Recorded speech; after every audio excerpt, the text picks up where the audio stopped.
بسم اللہ الرحمن الرحیم۔ میں آج آپ حضرات کے سامنے چند ایسی احادیث مبارکہ ذکر کروں گا جسے سن کر آپ حضرات کا دل خوشی سے باغ باغ ہو جائے گا۔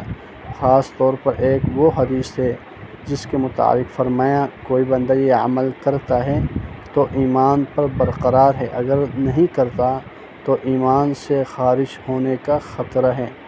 آئیے احادیث مبارکہ کی روشنی میں سنتے ہیں۔ حدیث نمبر 1، رسول اللہ صلی اللہ علیہ وسلم نے فرمایا، بندے اور کفر و شرک کے درمیان فرق نماز چھوڑنے کا ہے۔ حوالہ صحیح مسلم، حدیث نمبر 82۔ حدیث نمبر 2، رسول اللہ صلی اللہ علیہ وسلم نے فرمایا، قیامت کے دن بندے سے سب سے پہلے نماز کا حساب لیا جائے گا۔ حوالہ صحیح ترمذی، حدیث نمبر 413۔